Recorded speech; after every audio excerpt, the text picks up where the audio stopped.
नमस्कार दोस्तों, कैसे हैं आप लोग। जब से पेटीएम के ऊपर रेस्ट्रिक्शन की खबर आई है, काफी सारे क्वेश्चंस आ रहे हैं कि वॉलेट का क्या होगा, हमारा पेटीएम पेमेंट बैंक है उसका क्या होगा, हम एज ए व्यापारी एज ए मर्चेंट जो हमारा साउंड बॉक्स है, क्यूआर कोड है वो यूज कर रहे हैं उसका क्या होगा। काफी सारे डाउट अभी भी लोगों के मन में चल रहे हैं दोस्तों। इन्हीं डाउट को दूर करने के लिए भी रिसेंटली कल ही 16 फरवरी को आरबीआई ने FAQs frequently asked question issue किए हैं। आपके ऑलमोस्ट ऑलमोस्ट सारे सवालों के जवाब आपको इसमें मिल जाएंगे। एक एक क्वेश्चन हम यहाँ डिस्कस करेंगे। फिर भी अगर आपका कोई डाउट रहता है तो प्लीज आप कमेंट बॉक्स में जरूर शेयर करिएगा दोस्तों। और अगर आपको वीडियो पसंद आए तो वीडियो को लाइक करना बिल्कुल भी ना भूलें। क्या है वो क्वेश्चन, आइए दोस्तों एक एक पार्ट हम देखेंगे। सबसे पहले देखते हैं हम, अगर आपका पेटीएम के साथ बैंक अकाउंट है, पेटीएम पेमेंट बैंक में अगर आपका अकाउंट है, तो आप बोल रहे हो कि मेरी क्वेरी है कि भैया मेरा सेविंग अकाउंट है या करंट अकाउंट है विद पेटीएम पेमेंट बैंक, क्या मैं मेरा पैसा उससे विड्रॉ करवा सकता हूं 15 मार्च के बाद भी।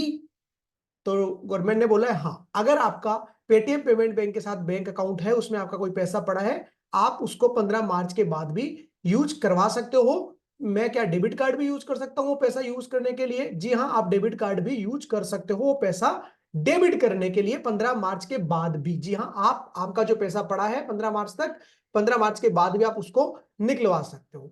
फिर नेक्स्ट क्वेश्चन है कि क्या मैं 15 मार्च के बाद नया पैसा जमा करवा सकता हूं? जी नहीं, आप 15 मार्च के बाद नया पैसा आपके पेटीएम पेमेंट बैंक में जमा नहीं करवा सकता हूं। अब आपका क्वेश्चन आएगा कि मेरा कोई रिफंड आना था पेटीएम पेमेंट बैंक में जो कि 15 मार्च के बाद आना है, क्या वो रिफंड या कैशबैक आ जाएगा मेरा पेटीएम पेमेंट बैंक में 15 मार्च के बाद? जी हाँ, 15 मार्च तक तो कोई रेस्ट्रिक्शन नहीं है, ये सब बातें हो रही है 15 मार्च के बाद की। तो 15 मार्च के बाद आप नया पैसा जमा नहीं करा सकते, लेकिन आपका कोई रिफंड या कैशबैक आ रहा था वो इसमें जमा हो जाएगा दोस्तों। सेम, क्या आपका कोई स्विप इन अकाउंट मेंटेन था दूसरे बैंक के साथ जो लिंक्ड था पेटीएम पेमेंट बैंक के साथ, उसके साथ क्या होने वाला है? तो दोस्तों जो आपके एग्जिस्टिंग डिपॉजिट्स है, the existing deposits of Paytm Payment Bank customer maintained with partner bank can be brought back to the account with Paytm Payment Bank। तो Paytm Payment Bank से आप आपके दूसरे अकाउंट पे ले सकते हो जो स्वीपिंग फैसिलिटी में आपने ले रखा। आपकी जो सैलरी आती है पेटीएम पेमेंट बैंक में, क्या वो आएगी? दोस्तों 15 मार्च के बाद आपकी सैलरी नहीं आने वाली है, तो अदर अरेंजमेंट कर लीजिए। आपको गवर्नमेंट से कोई सब्सिडी आनी थी 15 मार्च के बाद जो आधार से लिंक्ड थी, क्या वो आएगी? जी नहीं, आपको गवर्नमेंट से सब्सिडी नहीं मिलेगी जो पेटीएम पेमेंट बैंक में आनी थी। आपका मंथली इलेक्ट्रिसिटी बिल जो है वो पेटीएम पेमेंट बैंक से ऑटो डेबिट होता था, क्या वो अब होगा? जी हाँ, वो होगा 15 मार्च के बाद भी होगा। अगर बैलेंस है तो, बैलेंस नहीं है तो वैसे भी नहीं होगा। तो 15 मार्च के बाद अगर आपके पास पैसे हैं तो वो होने वाला है। मैंने ओटीटी का सब्सक्रिप्शन ले रखा था और पेटीएम पेमेंट बैंक से पेमेंट होता था, तो क्या 15 मार्च बाद भी मैं पेमेंट कर पाऊंगा? जी हाँ, विड्रॉल 15 मार्च बाद भी अलाउड है, डिपॉजिट 15 मार्च के बाद अलाउड नहीं है। मेरी कोई ईएमआई डिडक्ट होती थी पेटीएम पेमेंट बैंक से, क्या वो ऑटो डेबिट होगी? होती रहेगी। जी हाँ, वो 15 मार्च के बाद भी होती रहेगी। लेकिन आप सबको जैसा कि पता है, अभी मैंने बताया कि 15 मार्च के बाद आप कुछ नया डिपॉजिट नहीं करवा सकते हो, तो आपको अल्टरनेट अरेंजमेंट देखने होंगे दोस्तों। सेम ईएमआई, अगेन वही चीज आ गई, automatically paid through my account with bank other than Paytm payment bank. अगर पेटीएम पेमेंट बैंक के अलावा मेरा कहीं बैंक है, उसमें मेरी ईएमआई जा रही है, उससे मुझे कोई इश्यू नहीं, वहां आपको कोई इश्यू नहीं है। तो ये क्वेश्चंस तो हो गए दोस्तों आपके पेटीएम पेमेंट बैंक के रिगार्डिंग।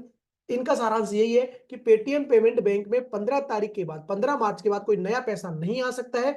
ऑलरेडी जो पैसा पड़ा है आपका वो आप विड्रॉल करवा सकते हो। आपकी ईएमआई पे कोई फर्क नहीं आने वाला है, कोई ऑटो डेबिट है उस पर कोई फर्क नहीं आने वाला है, आप आपके दूसरे बैंक अकाउंट में 15 मार्च के बाद ट्रांसफर कर सकते हो, कोई दिक्कत नहीं आने वाली है। अब बात आती है वॉलेट के बारे में कि मेरा वॉलेट है पेटीएम पेमेंट बैंक में, उसका क्या होगा?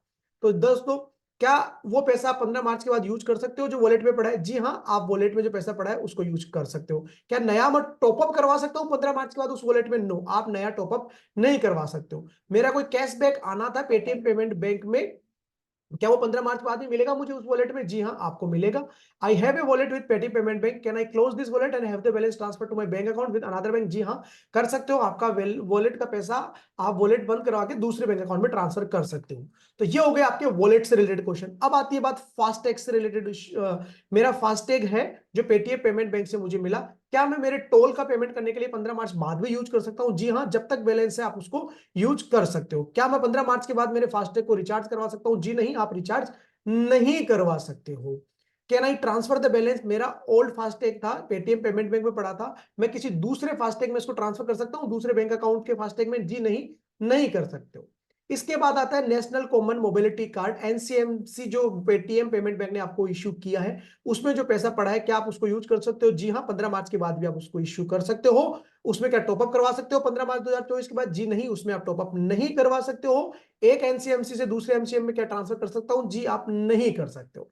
अब बात आती है व्यापारियों की, छोटे बड़े जो व्यापारी, हम साउंड बॉक्स रखते हैं, क्यूआर कोड रखते हैं, पीओएस टर्मिनल रखते हैं, जो किसी दूसरे बैंक अकाउंट से लिंक्ड है, पेटीएम का है वो, लेकिन बैंक अकाउंट किसी और से लिंक है, उनको कोई दिक्कत आएगी 15 मार्च के बाद? क्या वो यूज कर सकते हैं? जी हाँ, आप यूज कर सकते हो। लेकिन जैसा कि सेकंड क्वेश्चन में वही साउंड बॉक्स, वो क्यूआर कोड आपके पेटीएम पेमेंट बैंक से लिंक है, तो 15 मार्च के बाद उसमें कोई पैसा नहीं आएगा, आपको चेंज करवाना पड़ेगा दोस्तों। Again, Bharat bill payment system में can I make payment through the Bharat bill payment system using my account with Paytm payment bank? जी हाँ, आप कर सकते हो, 15 मार्च के बाद भी बैलेंस पड़ा है तो। Can I make withdrawal from my Paytm payment bank with biometric authentication under Aadhaar enabled payment system? हाँ जी, आप बायोमेट्रिक ऑप्शन के थ्रू भी आपका जितना बैलेंस पड़ा है उसको पूरा यूज कर सकते हो। Can I transfer my money into Paytm payment bank account through UPI IMPS after 15 March 2024? No, you can not. आप बोलोगे कि मैं पेटीएम पेमेंट बैंक में 15 मार्च के बाद पैसा डाल सकता हूं यूपीआई के थ्रू? नहीं, नहीं डाल सकते हो, किसी भी तरीके से नहीं डाल सकते हो, सिंपल सी बात। Can I withdraw my money from Paytm payment bank account through UPS IMPS? हाँ, विड्रॉ, सिर्फ हर एक सवाल में एक चीज जरूर निकल के आ रही है, विड्रॉ 15 मार्च के बाद बिल्कुल करवा सकते हो, किसी भी तरीके से करवा सकते हो। डिपॉजिट किसी भी तरीके से नहीं आ सकता 15 मार्च बाद। आपका कोई कैशबैक आ रहा था, कोई रिफंड आना था 15 मार्च के बाद, वो जरूर उस आपके पेटीएम पेमेंट बैंक को या वॉलेट हो उसमें आ सकता है दोस्तों। इसके बाद payment, Paytm payment bank business correspondent, I have an account with Paytm payment bank, can the Paytm payment bank business correspondent help me in withdrawing fund from my account after 15 March 2024? Yes, आपको जो bank agent है Paytm से related वो आपको help करेगा। आपका government ने account Paytm payment bank freeze कर दिया था, लीन पे था, उसका क्या होगा? तो उसका दोस्तों जो अथॉरिटी ने लीन किया था उसकी जो डायरेक्ट उसका जो ऑर्डर पास होगा, उस ऑर्डर के अकॉर्डिंगली आप उसको यूज कर पाओगे। इसके बाद पेटीएम नहीं कोई लीन लगाया हुआ था आपके बैंक अकाउंट पे, तो क्या होगा? The bank has been directed to allow withdrawal और transfer to another bank of the customer up to the available balance. अगर पेटीएम पेमेंट बैंक नहीं आपके बैंक के, आपके वॉलेट पे, आपके बैंक पे कोई लीन लगाया हुआ था, तो गवर्नमेंट ने उसको डायरेक्ट किया पेटीएम को कि भैया इसको दूसरे अकाउंट में ट्रांसफर करवाओ। ऑनबोर्डिंग ऑफ न्यू कस्टमर, तो ऑनबोर्डिंग ऑफ न्यू कस्टमर तो मार्च 2022 के बाद से ही इस पे रेस्ट्रिक्शन लगी हुई है। तो ये 30 क्वेश्चन थे दोस्तों, जिसमें आपका सबसे पहले अपन ने कवर किया पेटीएम पेमेंट बैंक, फिर वॉलेट कवर किया, फिर मर्चेंट लोगों को कवर किया, आधार से लिंक आपके क्वेश्चंस इसमें कवर हुए। तो ऐसी काफी सारी चीजें हैं। आई बिलीव आपके सारे क्वेश्चन शायद यहाँ पे सोल्व हुए होंगे। अगर अभी भी आपका कोई डाउट है तो प्लीज कमेंट बॉक्स में आप आपका डाउट दोस्तों। मिलेंगे नए वीडियो में नई जानकारी के साथ। Thank you so much. जय हिंद, जय भारत।